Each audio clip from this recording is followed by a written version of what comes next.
Assalamualaikum warahmatullahi wabarakatuh. Perkenalkan, nama saya Muhammad Karu Fadila dengan NIM 23091160025. Pada kesempatan kali ini, saya akan mengambil studi kasus mengenai manajemen risiko, yaitu tepat waktu dalam menghadiri perkuliahan. Nah, jadi saya menentukan goal itu tepat waktu dalam menghadiri perkuliahan. Untuk penetapan konteks, uh, dari umur 19 tahun, gender laki-laki, status single, kondisi sehat, dan sering telat bangun pagi. Untuk kondisi eksternal, yang pertama adalah tempat tinggal di kos, lokasi di tengah kota dekat sekolah menengah, sekolah dasar dan sekolah menengah, jarak dari kampus sekitar 5 menit, dan area lingkungannya cukup sepi namun ramai ketika waktu masuk sekolah. Identifikasi resiko. Yang pertama, ini adalah kecelakaan dalam perjalanan. Nah, faktornya itu uh, ini bisa di ini bisa muncul kalau misalkan antara pandangan tidak fokus ke jalan atau terlalu ngebut di jalan dan atau terjatuh karena jalanan yang rusak. Yang kedua adalah bangun telat. Yang pertama itu bisa disebabkan karena tidur terlalu nyenyak atau bergadang yang menyebabkan tidur telat. Yang ketiga adalah macet di perjalanan, yaitu banyak orang tua, murid yang mengantarkan anaknya ke sekolah sehingga menyebabkan kemacetan. Dan yang keempat adalah terjadi kerusakan pada kendaraan. Ini bisa terjadi karena menabrak pohon atau tiang, atau ban terkena paku, ataupun memang tidak dirawat dengan baik. Nah, kita lanjut, yaitu adalah analisis risiko. Sebelumnya kita akan lihat fotonya dulu.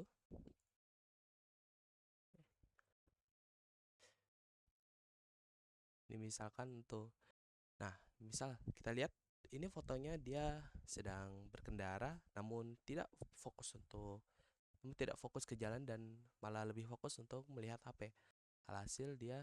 Alhasil kecelakaan. Ini contohnya yang lain. Nih, analisis risiko. Kecelakaan dalam perjalanan itu faktornya, penyebabnya banyak dan risikonya tinggi, bahkan sangat tinggi. Dan yang kedua adalah tingkat pengaruh kepada sasaran itu tinggi. Jadi uh, overall ini risikonya cukup tinggi. Yang kedua adalah bangun telat. Faktor penyebabnya itu banyak, jadi resikonya tinggi. Namun untuk pengaruhnya itu hanya sedang. Yang selanjutnya adalah macet di perjalanan. Faktor penyebabnya cukup sedikit, jadi resikonya sangat rendah. Namun efek pengaruhnya itu sedang. Dan yang terakhir adalah terjadi kerusakan pada kendaraan.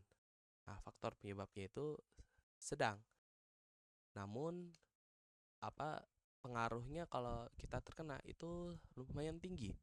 Jadi bisa disimpulkan, untuk evaluasi risiko berarti kalau kita tingkatkan, yang pertama itu adalah kecelakaan dalam perjalanan, terjadi kerusakan pada kendaraan, bangun telat, dan macet di perjalanan. Nah, ini bisa atau kalau bangun telat ya, ini harusnya ini motornya sedikit rusak ya, karena hasil dari jatuh ataupun dari ban yang ini. Nah, jadi mitigasi risikonya yaitu yang pertama, kecelakaan dalam perjalanan itu jangan bermain HP saat berkendara. Yang kedua adalah patuhi peraturan lalu lintas. Dan yang ketiga, hindari jalanan yang rusak. Yang kedua yaitu terjadi kerusakan pada kendaraan.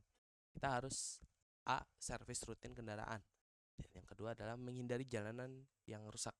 Jangan ada jalanan rusak kita terobos, itu jangan.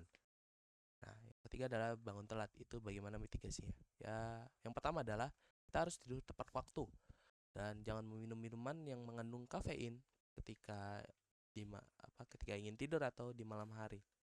Itu sangat tidak direkomendasikan. Yang kedua adalah macet di perjalanan. Ya, hanya satu untuk hanya satu solusinya, yaitu kita harus jalan lebih awal. Nah, cukup sekian dari video saya. Apabila ada kekurangan, mohon maaf yang sebesar-besarnya. Wassalamualaikum warahmatullahi wabarakatuh.